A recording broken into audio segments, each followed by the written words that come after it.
Hello students, welcome to canonical classes. In this video we are moving to chemical properties of acids and bases. तो इस video के अंदर हम study करते हैं केमिकल प्रॉपर्टीज ऑफ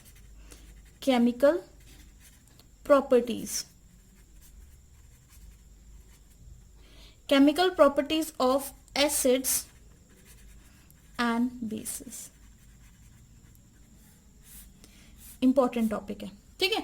तो केमिकल प्रॉपर्टीज अब हम स्टडी करने जा रहे हैं एसिड्स की एंड बेसिस की. तो what is a chemical properties, क्या केमिकल प्रॉपर्टीज हैं एसिड्स एंड बेसिस की. तो देखिए, जब भी सबसे पहले आज हम स्टडी करेंगे जब एसिड रिएक्ट करता है, reaction of acid and base with metal, है ना. सबसे पहले हम रिएक्शन किसकी करेंगे, एसिड बेस की रिएक्शन हम दिखाएंगे किसके साथ, मेटल के साथ. Reaction of acid with metal. तो सबसे फर्स्ट जो केमिकल प्रॉपर्टी हम स्टडी करने जा रहे हैं that is reaction of acid with metals के साथ एसिड रिएक्ट करके क्या कंपाउंड बनाते हैं, किस तरह का मतलब प्रोडक्ट बनता है, क्या होगा एक्चुअल में जब कोई भी एसिड आपका मेटल से रिएक्ट करेगा. तो वो आज हम इस वीडियो के अंदर देखने वाले हैं. तो इसको समझने के लिए कि एसिड मेटल के साथ रिएक्ट करते हैं, let us perform an activity. और एक्टिविटी में हम देखेंगे how acid react with water, है ना. तो चलिए, तो हेडिंग डाल लेते हैं, एक्टिविटी लिखते हैं. और ये एक्टिविटी क्या है, एक्टिविटी. इस एक्टिविटी के लिए हमें क्या क्या चाहिए, मटेरियल रिक्वायर्ड.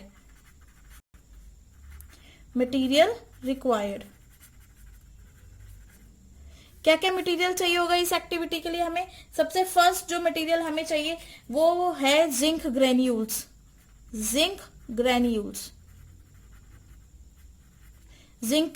चाहिए. सेकेंड जो चीज हम देखेंगे that is dilute sulphuric acid, dilute H2SO4. Okay. Third जो हमें चाहिए दैट इज बॉइलिंग ट्यूब, या फिर हम इसको बोल दें टेस्ट ट्यूब, है ना. टेस्ट ट्यूब लिख लेते हैं, टेस्ट ट्यूब चाहिए. या कई जगह पे कई बुक्स में आपको ये बॉइलिंग ट्यूब के नाम से भी मिलेगा, तो वो सेम ही चीज है. नेक्स्ट एक लास्ट फोर्थ थिंग जो हमें चाहिए that is thistle funnel, very important, thistle funnel. अब आप में से काफी बच्चे ये सोच रहे होंगे कि व्हाट इज थिस्टल फनल, क्या होता है थिस्टल फनल. तो देखिए, थिस्टल फनल इज नथिंग, कुछ भी नहीं है. वो एक छोटा सा इक्विपमेंट सॉर्ट ऑफ, एक छोटा सा इंस्ट्रूमेंट जैसा होता है, ग्लासवेयर है, जो कि यूज किया जाता है किस चीज के लिए, आपका जब हमारे पास कम अमाउंट का लिक्विड होता है, ठीक है, तो उस लिक्विड को उसकी पोजीशन पे पहुंचाने के लिए हम थिस्टल फनल का यूज करते हैं. तो थिस्टल फनल कुछ इस टाइप का होता है. मैं यहाँ पे ड्रॉ करके दिखा देती हूँ आपको. थिस्टल फनल जो होता है वो कुछ इस तरह का होता है, देखिए.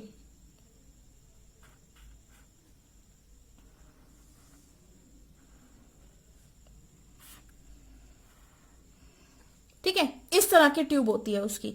तो ये क्या है, दिस इज रिजर्वायर. ये जो पोर्शन जो बिल्कुल स्वोलन पार्ट है इसको रिजर्वायर बोला जाता है. और यहाँ पे आप लिक्विड लेते हैं और ये लिक्विड किसके अंदर, किसी भी सब्सटेंस के अंदर आप इससे पोर कर सकते हैं.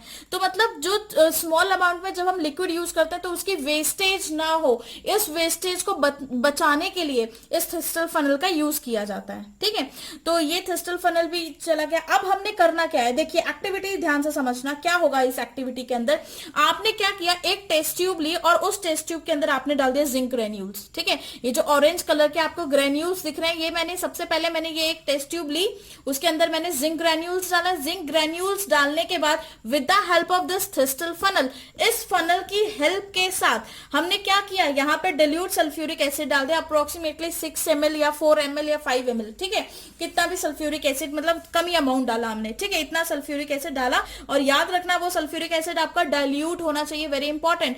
डाइल्यूट सल्फ्यूरिक एसिड आपने इसके अंदर क्या कर दिया, ऐड कर दिया.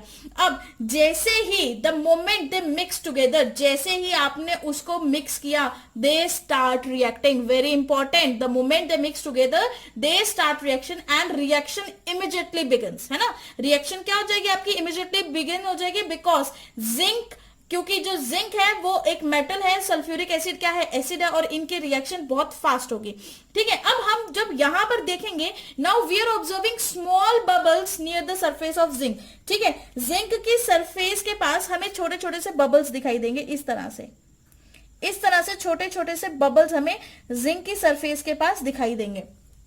ठीक है, ये जो मैंने डॉटर टाइप स्ट्रक्चर दिखाया, इस तरह के बबल्स दिखाई देंगे। और ये बबल्स क्या है, ये छोटे छोटे जो बबल्स हैं, the bubbles are evolve briskly, briskly मतलब बहुत सारे, झाग आ जाता है एक जैसा, ठीक है, उस तरह से इवॉल्व होंगे और रैपिड स्पीड के साथ, such as evolution of gas, rapid speed के साथ यहाँ पे बनना स्टार्ट हो जाएंगे और बहुत सारे बबल्स एक टाइम पे इवॉल्व होना स्टार्ट हो जाएंगे, बहुत सारे बबल्स आ जाएंगे, ठीक है, रैपिड स्पीड के साथ इतने सारे बबल्स एक दूसरे के साथ आ जाएंगे, ठीक है। अब होगा क्या, अब इस गैस को, अब ये गैस जैसी रैपिडली स्पीड के साथ बबल्स आना और ये यहां से पास होना स्टार्ट हो जाएंगे डिलीवरी ट्यूब से, दिस इज डिलीवरी ट्यूब, ठीक है, ये डिलीवर करेगी आपका क्या, हाइड्रोजन को। अब इस डिलीवरी ट्यूब में हाइड्रोजन एंटर करेगा और यहां पर यहां पहुंचेगा, दिस इज योर ट्रफ, ये हमने एक ट्रफ रखा हुआ है जिसके अंदर हमने डाला हुआ है सोप सोल्यूशन। क्या डाला है हमने, सोप सोल्यूशन। क्यों डाला है सोप सोल्यूशन वो भी समझते हैं। देखिए हमने इसके अंदर सोप सोल्यूशन डाला है, तो अब देखिए, अब इस गैस को टेस्ट करने के लिए हम उसे पास कराएंगे डिलीवरी ट्यूब से into a trough containing soap solution, ठीक है। The gas in the soap, जो गैस थी वो किसकी फॉर्म में इवॉल्व हो रही है, सोप सॉल्यूशन में जैसी गैस गई उसने क्या बनाने स्टार्ट कर दिए, बबल्स बनाने स्टार्ट कर दिए, सोप बबल्स, ठीक है, in form in the solution, solution के अंदर सोप बबल्स बनाने स्टार्ट कर दिए। जैसे ही सोप बबल्स ये बनाना स्टार्ट कर रहे हैं, तो अब आप देखिए जैसे ये बबल्स छोटे हैं, उसके बाद जैसे ये बबल्स बाहर निकल रहे हैं और उस बबल के पास मैं कैंडल लेके जा रही हूं, तो वो पॉपअप साउंड के साथ बर्स्ट होता है, पट पट पट करके साउंड आता है, ठीक है। तो वो पॉपअप साउंड के साथ एक बबल बर्स्ट होगा और उससे आपको पता लगेगा ये जो पॉपअप साउंड है ना, किस साउंड के साथ बर्स्ट होगा, popup sound, pop up sound. और ये जो पॉपअप साउंड होता है ये रिस्पॉन्सिबल होता है किस चीज के लिए, टू इंडिकेट, ये रिस्पॉन्सिबल होता है टू इंडिकेट, ये क्या चीज इंडिकेट करेगा, it indicates evolution of H2 gas, ठीक है। क्या इंडिकेट करेगा कि यहां पर हाइड्रोजन गैस की एवोल्यूशन हो गई है, वेरी इंपॉर्टेंट। क्या इंडिकेट करेगा कि यहां पर हाइड्रोजन गैस की एवोल्यूशन हो रही है। This hydrogen gas is also collected by decomposition reaction. हमें ये बात पता है कि हम यहां से तो हमने हाइड्रोजन को प्रिपेयर कर लिया, मेटल और एसिड के साथ भी हमने रिएक्शन करवा के हाइड्रोजन को प्रिपेयर किया। और एक और पॉइंट यहां पे नोट करिए कि यहां पर हाइड्रोजन और कैसे प्रिपेयर हो सकते हैं, this hydrogen is collected, this hydrogen can also be collected by, this hydrogen gas is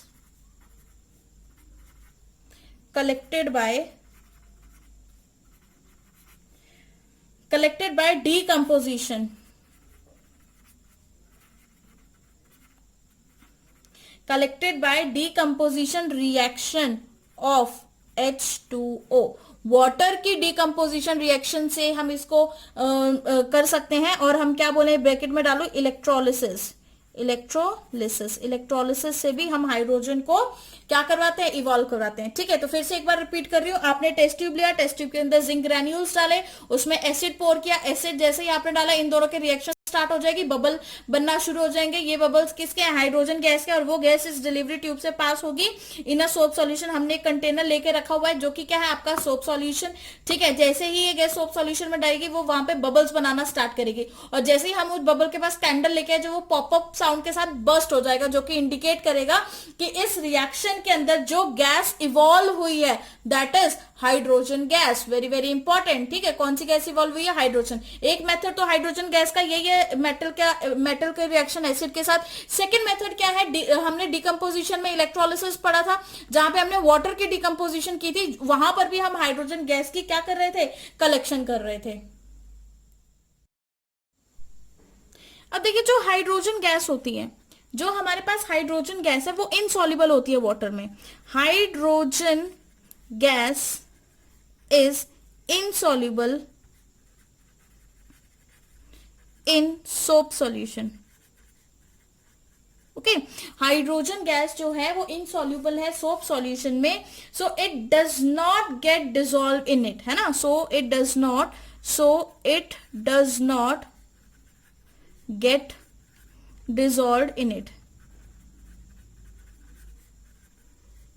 तो वो उसके अंदर डिसॉल्व नहीं होगा। इनफैक्ट हम बोले कि H2 gas is lighter in density than soap water. ये पॉइंट भी नोट करना बहुत इंपॉर्टेंट है कि जो H2 गैस है, H2 गैस इज लाइटर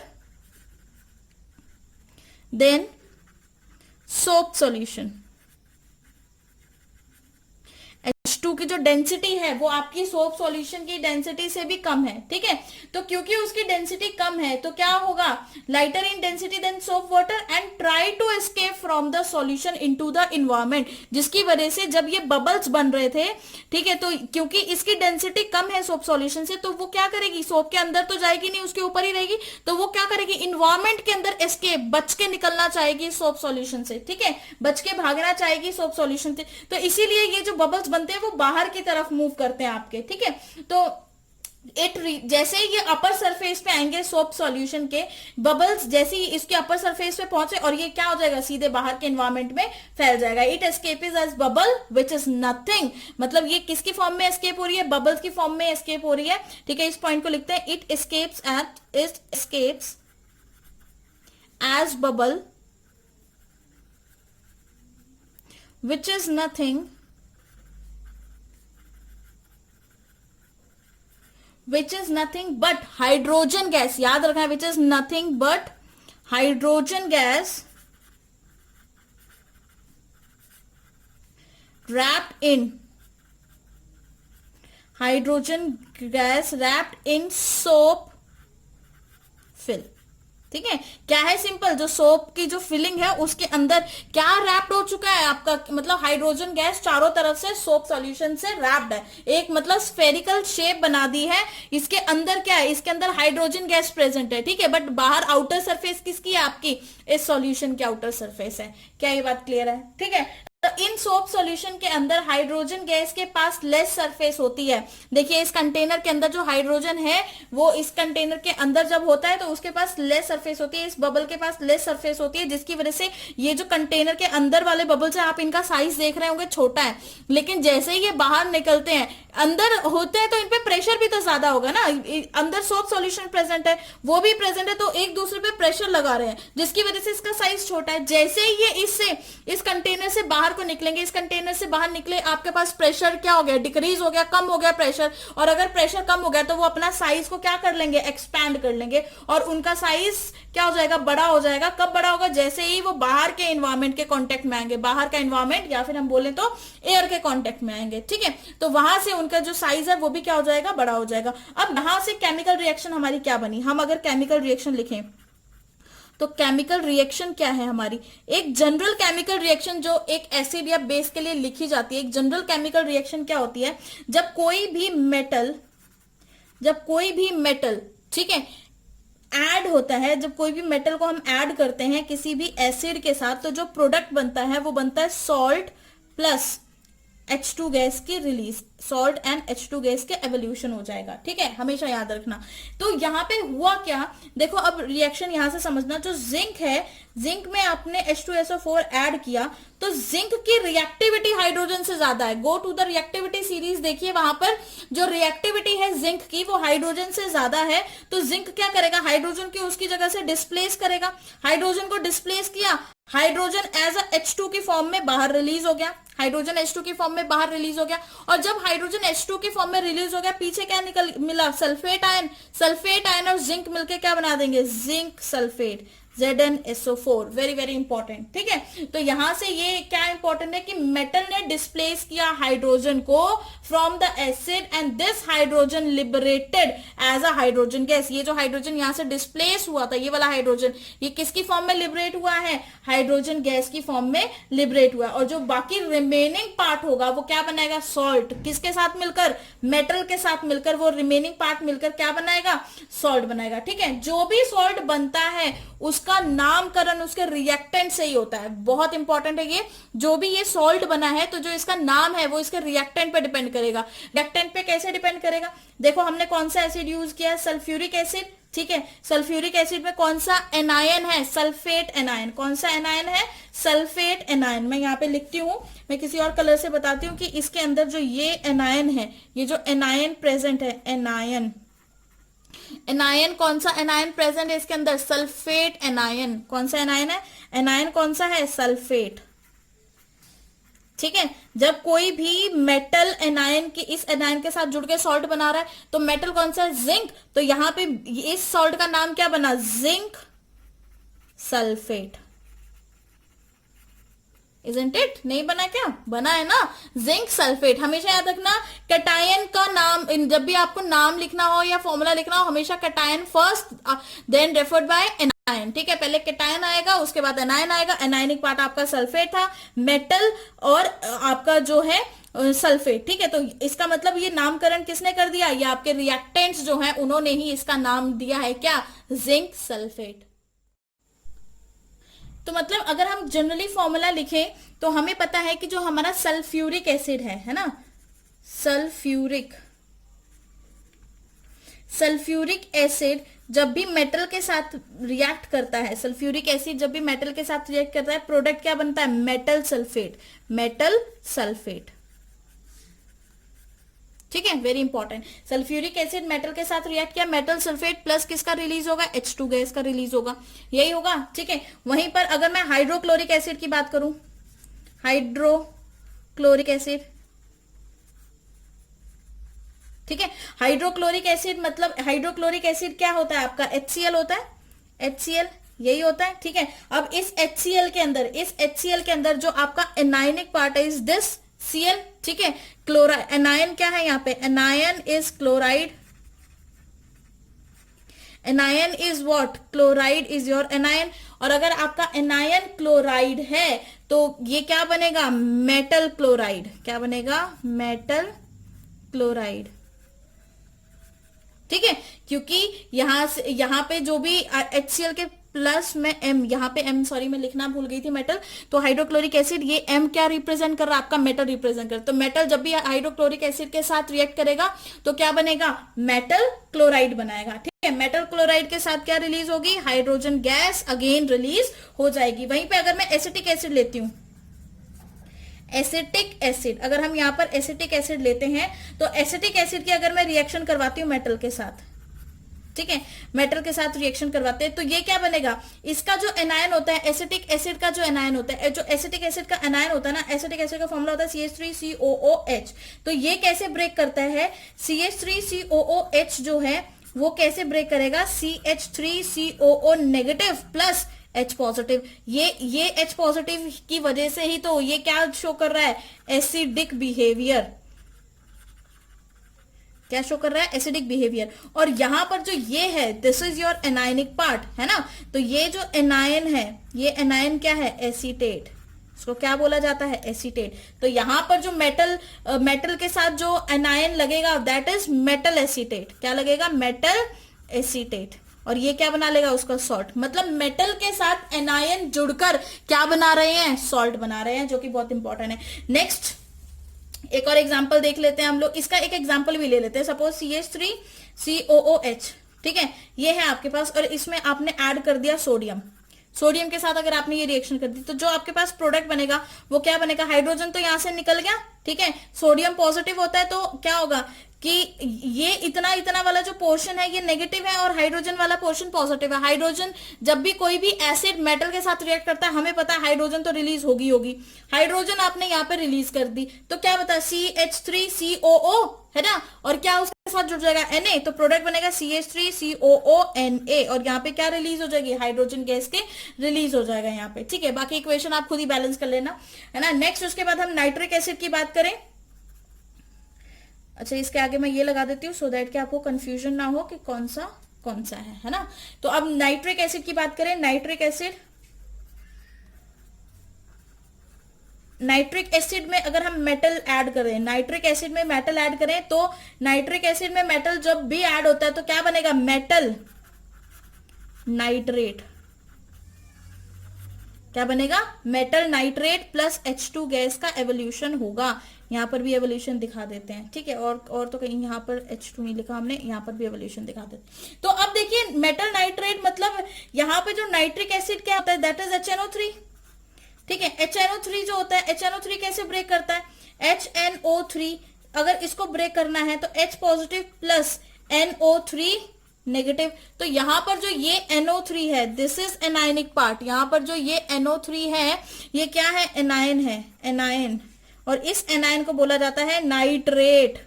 क्या बोला जाता है, नाइट्रेट। ठीक है, तो जब कभी भी HNO3 जो है आपका किसी भी मेटल के साथ रिएक्ट करता है, जैसे कि मान लीजिए सोडियम प्लस HNO3, है ना, तो यहां पे जो प्रोडक्ट बनेगा वो क्या बनेगा, NaNO3, यही बनेगा, क्योंकि हाइड्रोजन तो यहां से निकल जाएगा हाइड्रोजन की फॉर्म में।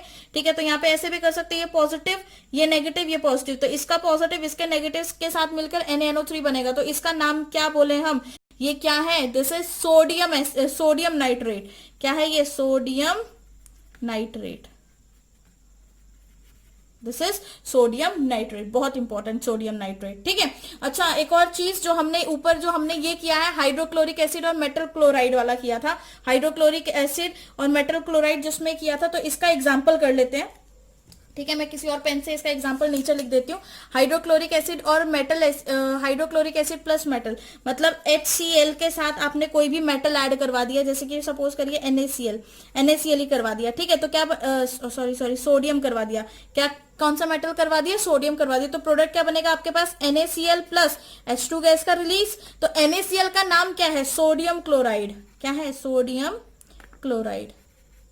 ठीक है, तो क्योंकि हाइड्रोक्लोरिक एसिड में जो आपका एनायन था वो क्लोराइड ही तो था, तो इसीलिए मेटल का नाम फिर उसके एनायन का नाम लिखकर आपका क्या बन जाता है, सॉल्ट बन जाता है। ठीक है, तो हमेशा याद रखना, सल्फ्यूरिक एसिड का जो सॉल्ट होता है वो सल्फेट होता है, हाइड्रोक्लोरिक एसिड का जो सॉल्ट होता है वो क्लोराइड होता है, एसिटिक एसिड का जो सॉल्ट होता है वो एसीटेट होता है, नाइट्रिक एसिड का जो सॉल्ट होता है वो नाइट्रेट होता है। ठीक है, जब भी कोई भी मेटल किसी भी एसिड के साथ रिएक्ट करता है तो हमेशा हाइड्रोजन गैस का रिलीज जरूर होता है।